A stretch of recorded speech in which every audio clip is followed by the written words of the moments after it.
The crash was quiet. There was no fire, no smoke. Just a soft thud as the small human shuttle landed in the tall grass of an unknown planet. The metal was bent, the engines were silent, and only one person was inside, a young man named Dallin. His eyes opened slowly. Everything around him was still. He was alive, but the shuttle was broken. The screen showed no signals. He had no idea where he was. Dallin stood up carefully. His head hurt a little, but he could walk. He opened the side hatch and stepped outside. The world around him was strange and beautiful. The sky was soft purple, with clouds that moved slowly like waves. Tall trees with silver leaves glowed softly in the light. The ground was covered in soft moss that made no sound under his feet. In the distance, he heard something, not an animal, but a low, musical hum, like the air itself was singing. Dallin walked slowly, not wanting to disturb the peace. He took out a small scanner from his belt, but it gave no useful information. The planet was unknown. It didn't match anything in the records. As he moved through the glowing forest, he noticed something else. He was not alone. Figures began to appear between the trees, tall and thin, with skin like shining stone and eyes like glass. They did not speak, but they watched him carefully. Dallin stopped. He raised both hands slowly, trying to show he meant no harm. One of the tall figures stepped forward. It did not carry a weapon. Its voice was soft, but strong. "You walk in the Garden of Silence," it said. "This place is not for you." "I didn't mean to come here," Dallin said. "My ship, it crashed. I don't know where I am." The figure looked at him for a long time. Then it turned to the others and gave a signal. Slowly, they surrounded Dallin, not as enemies, but like guards, without a word. They led him through the forest. They walked for what felt like hours. The forest opened into a great city, made of smooth stone and glowing lines. Towers rose into the air, but there were no machines, no noise. Everything was quiet, like the city itself was thinking. At the center stood a great hall with wide steps and silver doors. The guards led Dallin inside. There, sitting on a high seat, was a figure more graceful than the others. Her skin was a softer silver, her eyes deep and endless. She wore no crown, but Dallin knew at once she was their queen. The others bowed. Dallin lowered his head too. She looked at him for a long moment, and then she spoke in a voice like wind through leaves. "You are not from here." "No," Dallin said. "I'm human, from a planet called Earth." The queen tilted her head. "We know of Earth. Long ago." Dallin looked up. "You do." She nodded once. "But that is not what matters now." She stood and walked down the steps toward him. Though tall, she moved with grace, her feet making no sound. "You have entered a sacred place," she said. "The garden is not for any outsider. You have broken the silence. I'm sorry." Dallin said, "I didn't mean to. I was just trying to survive." The queen looked at him carefully, then turned to the others. "He did not come to harm, but he is still human. That makes this harder." She turned back to Dallin, her voice suddenly heavier, slower. "You do not understand what we carry," she said. "You do not understand our shame." Dallin didn't know what to say at first. He looked around at the silent city, the glowing walls, the quiet people. He didn't see any weapons. He didn't feel danger. But he felt something deeper, something sad. He looked into the queen's eyes. They held stories, pain, and long years of silence. He took a deep breath. "Try me." The words hung in the air, soft but firm. The guards looked at each other. Surprised, even the queen paused. Then, slowly, a small smile touched her lips, not of joy, but of recognition. "You are bold," she said. "But boldness is not always enough." "I'm not here to judge," Dallin said. "Only to understand." The queen walked back to her seat. "Very well, human. You will stay here. You will listen. If you truly want to understand, we will give you the chance." She waved her hand, and the guards stepped forward. But their touch was not hard. They led him gently to another chamber with soft walls and glowing light. It was not a prison. It was a waiting place. The chamber was quiet. Dallin sat alone on a smooth stone bench. The walls glowed with soft blue light, and the air was warm.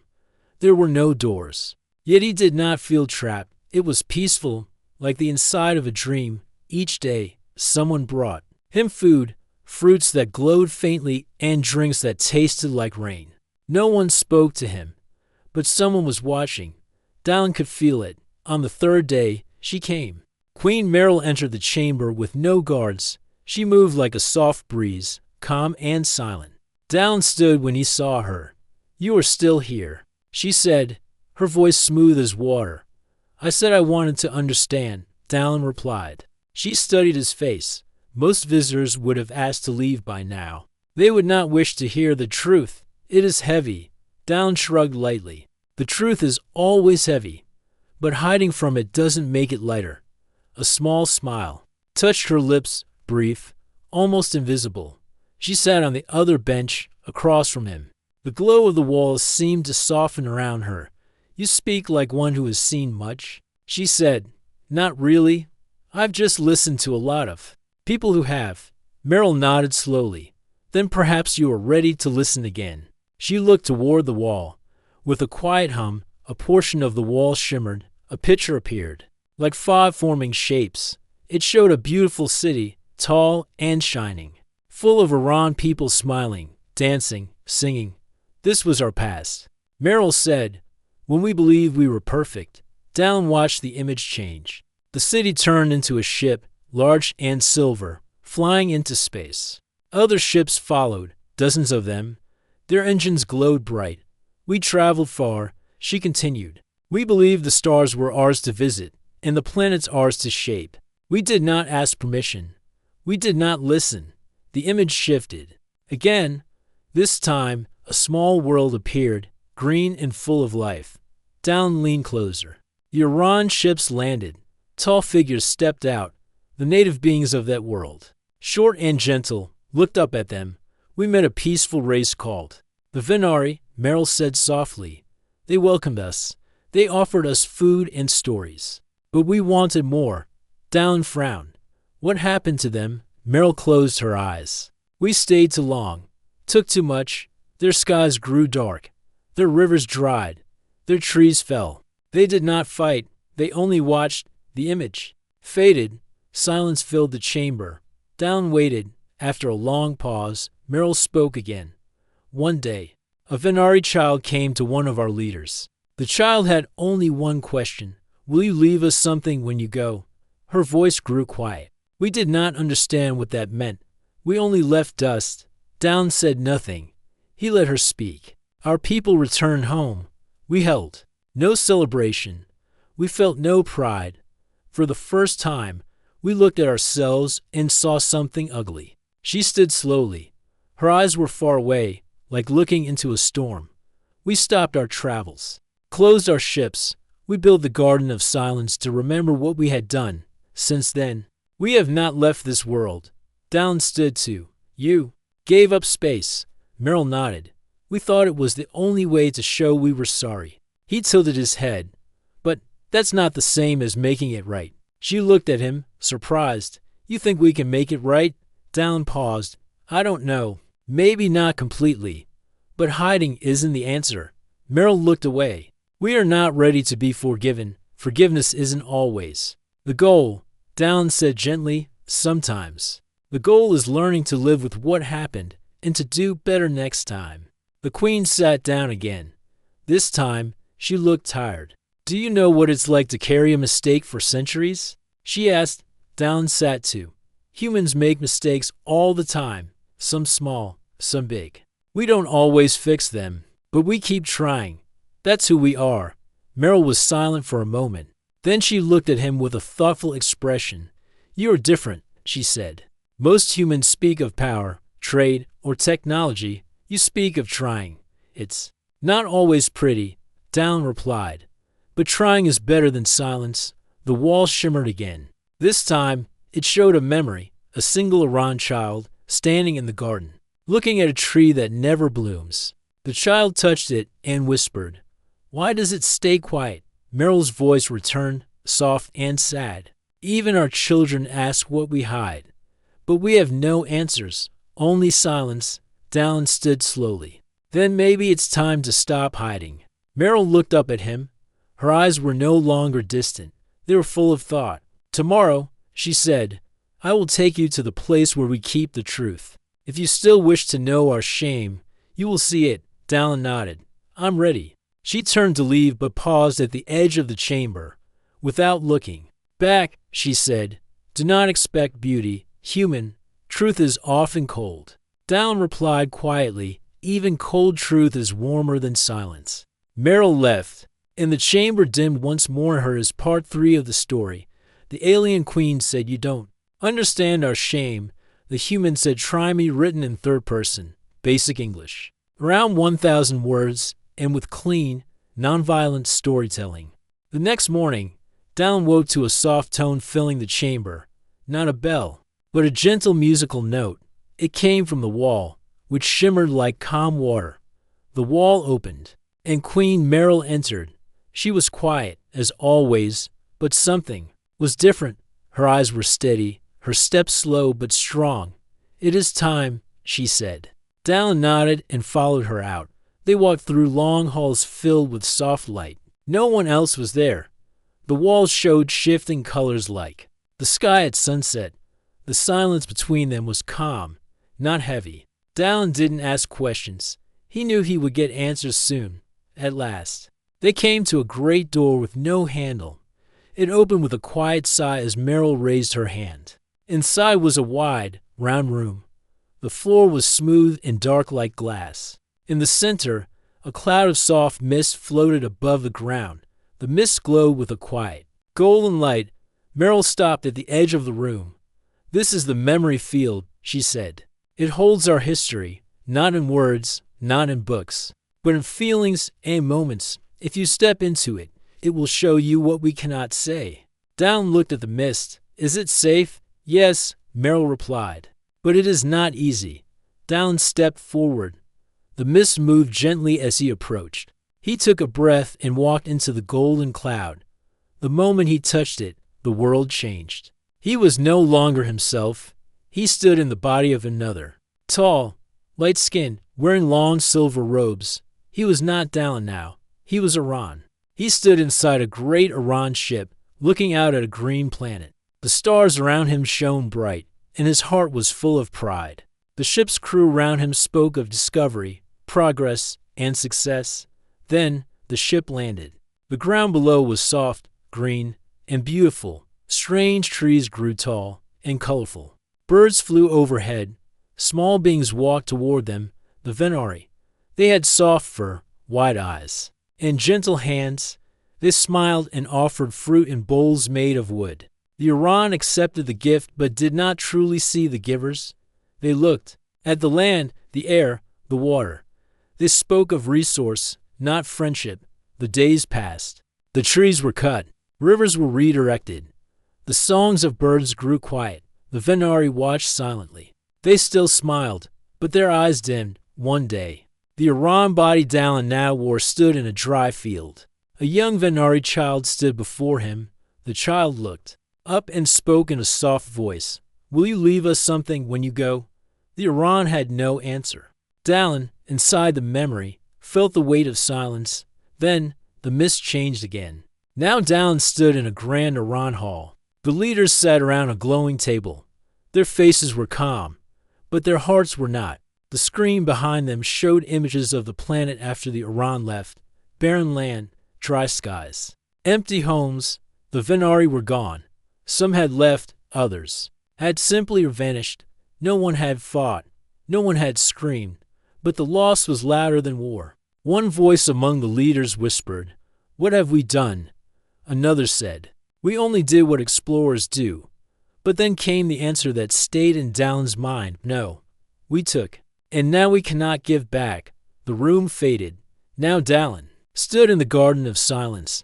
But long ago, Iran artists carved shapes into the stone walls. Each shape showed a planet visited. Some were joyful, but one carving was different, rough, unfinished. It was the world of the Venari. At the base of that carving, Iran children placed glowing stones, not as gifts, but as apologies. And finally, the mist began to fade. Dallin stepped back out of the cloud. His body was shaking, and his breath was slow. His eyes were wet. He looked at Meryl, who stood patiently nearby. "You saw it," she said softly. Dallin nodded. "I felt it, all of it." He sat down on the edge of the room, still catching his breath. The golden mist behind him swirled slowly. "Now calm again. You weren't just explorers," Dallin said. "You were powerful, and you didn't mean to cause harm. But you did." Meryl sat beside him. Her voice was very quiet now. "We told ourselves we were helping, that we were bringing progress. But we never listened to the ones we claimed to help." Dallin looked at the floor. "It's strange. On Earth, we've made mistakes like that too. Not the same, but similar. We call it progress. Others call it loss." Meryl turned her head slowly toward him. "Then you do understand." "I understand this," Dallin said. "Shame is not something to hide. It's something to carry, carefully, truthfully. But not forever." The Queen closed her eyes. "We feared that no one could ever understand our burden." Dallin gave a soft smile. "That's what I said. Try me." They sat in silence together. Not the silence of guilt, but the silence of understanding. After a long time, Meryl stood. "There's one more place I want to show you, but not today." Dallin stood too. "I'll be here." As they left the memory field behind, the golden mist swirled quietly. For the first time in many years, it had shared its story not to an Iran, but to a human. And the human had listened. Here is part 4 of your HFY Sci-Fi story. The alien queen said, "You don't understand our shame." The human said, "Try." Me written in third person, basic English, around 1,000 words, and with no violence or inappropriate content. The next day, the sky over Velmari was a soft orange. Thin clouds moved slowly, like peaceful thoughts drifting across the sky. The light touched the silver towers of the Iran city, making them shine quietly. Dallin stood in front of a wide building with no roof. It looked like a circle of tall mirrors, standing like silent watchers. Queen Meryl stood beside him. "This place is called the Hall of Reflections," she said. "It shows not just our past, but who we are now." Dallin looked at the shining walls. "Is it another kind of memory field?" Meryl nodded. "Yes, but it does not show history. It shows thoughts, questions, and fears. It listens to your mind and speaks back." Dallin raised an eyebrow. "That sounds intense." Meryl looked at him calmly. "Only the brave enter." Dallin smiled. "Good thing I'm still here." She led him forward. The moment he stepped into the circle of mirrors, the air shifted. It was quiet, but not empty. It felt like the space itself was waiting. Meryl did not follow him inside. She stayed just outside the mirrors. "This part you must do alone," she said gently. Dallin nodded. He walked to the first mirror. At first, it showed only his reflection. Then, slowly, the glass rippled like water. The image changed. He saw himself, standing tall, wearing the same clothes, but his eyes were different. They were full of pride, and behind him were Iran ships launching into space. "You believe you are ready to lead," the mirror voice said. "But are you ready to be wrong?" Dallin blinked. "I don't want to lead. I just want to help." "Helping others sometimes means choosing for them," the mirror replied. "That is where mistakes begin." The image faded. He moved to the next mirror. This time, he saw Earth, his home, green trees, tall cities, people laughing, talking, arguing. "You speak of truth and growth," the mirror said, "but your own kind has made many errors. Why do you judge the Iran?" "I'm not judging," Dallin answered. "I'm listening. That's how learning begins." "Are you sure?" the mirror asked. "Or do you only want to feel noble?" Dallin frowned, but he didn't answer. He walked on. The third mirror showed Queen Meryl. She was alone, standing in the garden. Her face was calm, but her eyes were full of pain. "This is the one you wish to help," the mirror said. "But what happens if she does not wish to be helped?" Dallin whispered. "Then I stay and wait. Sometimes that's all someone needs." The mirror was silent. Then it cleared. He came to the fourth and final mirror. This one was different. It didn't show anyone at all. It showed a question, written in Iran symbols. But somehow, Dallin understood. Is silence a prison or a shield? Dallin stared at the question. He thought of the Venari, who had stayed quiet even as their world changed. He thought of the Iran, who built gardens and cities of silence to cover their sorrow. And he thought of himself, a visitor from far away, who had no answers, only a heart willing to understand. He took a breath. Silence can be both, but it's not meant to last forever. The mirror shimmered and disappeared. The air shifted again. Dallin turned to leave. As he stepped out of the circle, Meryl was waiting. You stayed longer than most, she said. You've brought others here before? Dallin asked. Meryl gave a slight nod. Very few. Most turned away after the second mirror. Why? Because they saw what they didn't want to see, Meryl said quietly. Their own fears. Dallin nodded slowly. The truth isn't always about what happened. Sometimes it's about who we choose to become. Meryl looked at him for a long time. Her face was calm, but something had changed in her eyes. They were no longer filled with only sadness. Now, there was curiosity. You speak with both honesty and care, she said. That is rare. Dallin looked toward the glowing horizon. I think the Iran want to grow again. You're just waiting for someone to say it's okay. Meryl tilted her head. Do you think you are that someone? No, Dallin said. But I think I can remind you that trying is not weakness. They walked slowly toward the garden. Birds flew overhead, their wings leaving trails of soft light. A tree nearby began to bloom, the first flower in that part of the garden in many years. Meryl stopped and looked at it. That tree has not flowered since the day the last Oran ship returned home. Dallin looked at it too. Maybe it's time. They stood in silence, but this time it was not heavy. It was full of hope. Finally, Meryl turned to him. I will call the council. The others must hear your voice. Dallin looked surprised. They'll listen to me. They will listen because I will ask them too, she said. And because you are the first outsider who saw our truth and did not walk away. Dallin took a deep breath. Then let's talk to them.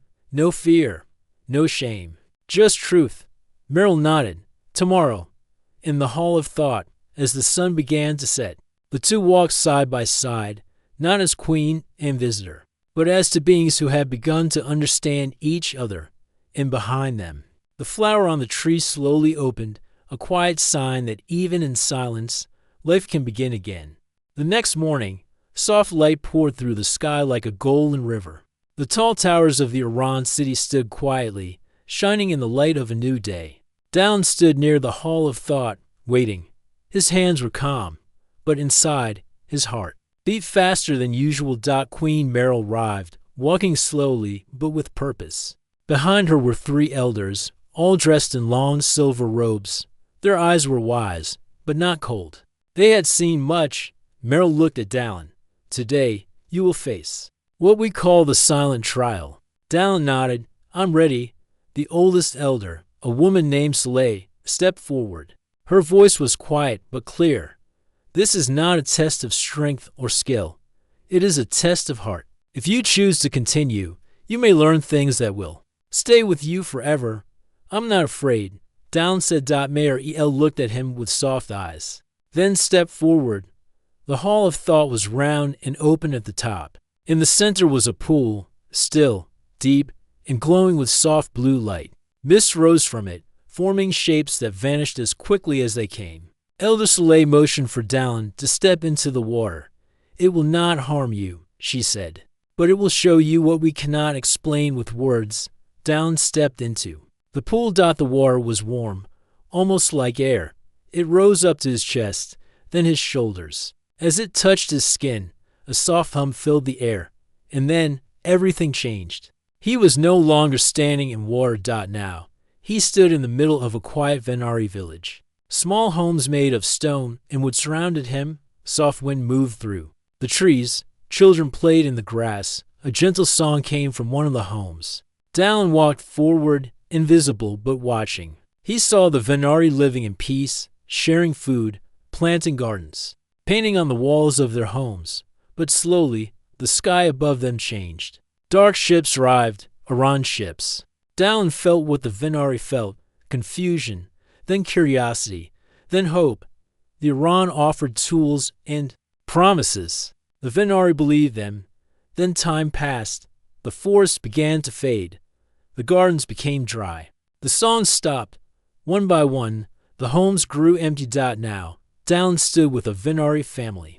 Their home was half finished. Their food was gone. But they still looked to the sky, hoping the Iran would see them. The mother whispered, "Maybe tomorrow. They will understand." The father said, "Maybe tomorrow. They will listen." But no one came. Dallin felt the deep sadness, the quiet grief. Not loud, not angry, just still and heavy. Then, everything changed again.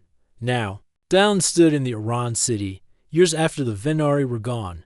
He saw Meryl as a young leader, standing in front of the council. "We left silence where there was once life," she said. "We brought quiet, but not peace." The council did not argue. They only looked down. One elder spoke. "We are sorry." Another whispered, "But is that enough?" Dallin felt their shame. It was not fake. It was real and deep, like a scar. That could not heal. The vision faded. Now Dallin stood in the garden of silence, but it was not empty. He saw Meryl standing by the tree that would not bloom. A child stood beside her, an Iran boy, small and curious. "Why does this tree never flower?" The child asked. Mayor El looked at the tree and said, "Because it remembers." "Remembers what?" The child asked. Mayor El did not answer. She only placed her hand on the tree and closed her eyes. Dallin watched, feeling the weight of the past in every leaf, every branch. Then the scene faded. Finally, Dallin stood alone in a dark, open space. A voice echoed around him, soft, ancient. "Iran, now that you have felt what we carry, what will you do with it?" Dallin closed his eyes. He saw the faces of the Venari, the quiet sorrow of the Iran, and the hope in the child's voice. He took a deep breath. "I will speak," he said, "not for guilt, not for blame, but for understanding." The voice was quiet for a moment.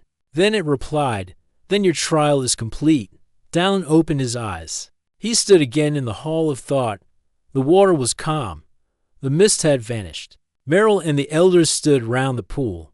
He stepped out slowly, his clothes now dry, his eyes full. Meryl stepped forward. "You have walked through our silence and did not fall.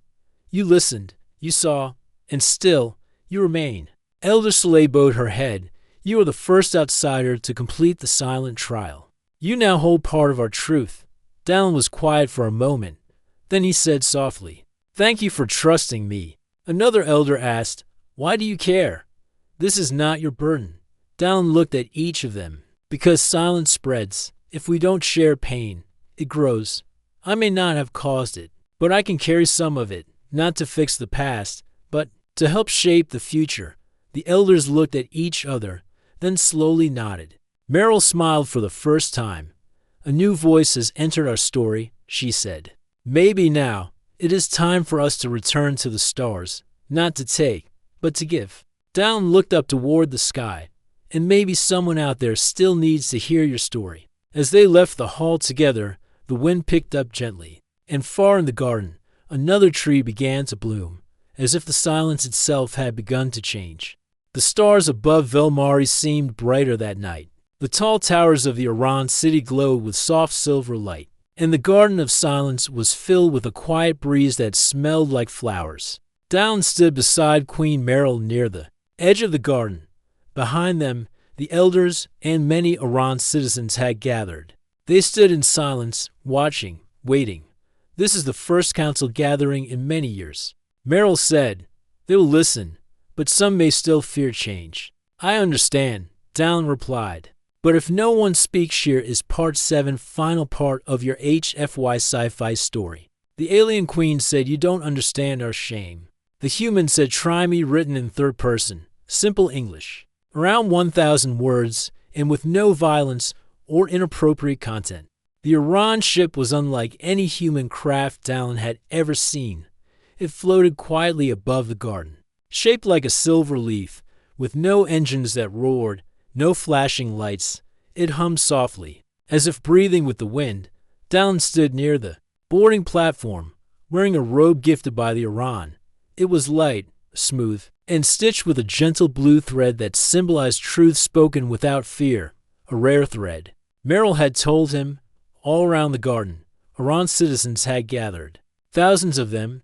They stood on balconies, stone steps, and under blooming trees. The Garden of Silence, once a place of sorrow, now glowed with quiet hope. Queen Merrill stood at the center of the platform. The 3 council elders stood behind her. A soft breeze lifted her silver robe as she stepped forward and raised her voice, calm but strong. "We remember the past," she said, her voice echoing across the wide garden. "And we do not forget. But today, we choose something more." She looked at the crowd. "For centuries, we believed silence was the only path. That shame must be hidden. That stillness was safety. But one voice, a stranger's voice, reminded us that silence is not healing. It is waiting." She turned to Dallin.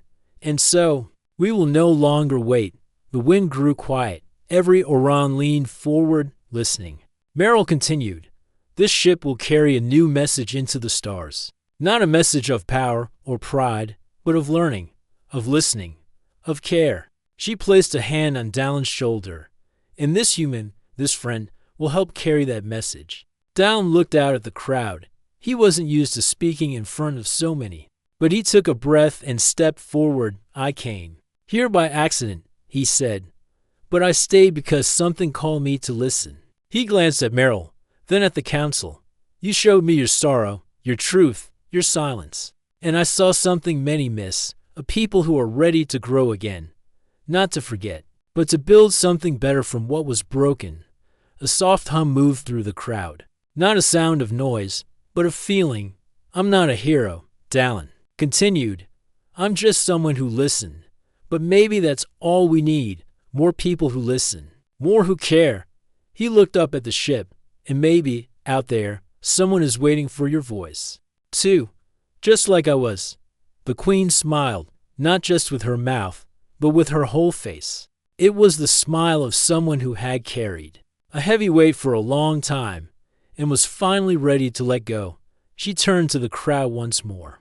"We will begin again, not by forgetting what came before, but by remembering it with open hearts. We will reach out to those we hurt, and to those we've never met. We will offer healing, not silence." The garden was still. Then softly, someone began to sing. It was a young Iran child. The melody was gentle, slow, and clear. Then another voice joined in, and another. Within moments, the garden was full of soft song, not sad, not loud, just true. Dallin looked around. He had never heard anything like it. "This song," Merrill whispered to him, "is called the Turning Light. It is sung only when a new journey begins." The ship door opened with a smooth sigh. The Iran group chosen for the voyage stood waiting, scholars, builders, healers, and thinkers. No soldiers, no leaders of war, only those who wanted to give, learn, and rebuild. Dallin stepped aboard. As he looked back one last time, Merrill was there. She did not speak, but her eyes said everything. "Thank you. Go well. Remember." He gave a small nod. Then the door closed. The ship lifted slowly into the sky. No rumble, no fire, just light and song. Through the windows, Dallin saw the Garden of Silence below, now blooming with flowers never seen before. Trees that had stayed quiet for years were finally growing again. Hours passed. Now the ship floated among stars. Inside, Dallin stood near a wide window. One Iran healer named Nellen walked beside him. "Where will we go first?" she asked gently. Dallin smiled. "Somewhere no one's listened in a while." Nellen nodded. "The stars are wide." "They are," Dallin said, "and so is the chance to do better." Behind them, Iran scholars prepared messages written in soft light, messages of peace, of apology, of hope. They would search for the descendants of the Venari, if any remained, and if not, they would visit others, planets once touched by the Iran, now forgotten, not to fix the past, but to grow something new in the present. Back on Velmari, Merrill stood in the garden. She touched one of the newly blooming trees. Its petals were soft, white, and glowing faintly in the dusk. Do you think he will succeed? Elder Soleil asked, walking up beside her. Meryl smiled softly. He already has, she said. He helped us speak again. The rest will take time. But we are no longer afraid of that. They stood in silence, not the old silence filled with sorrow, a new silence full of light, full of breath, full of promise.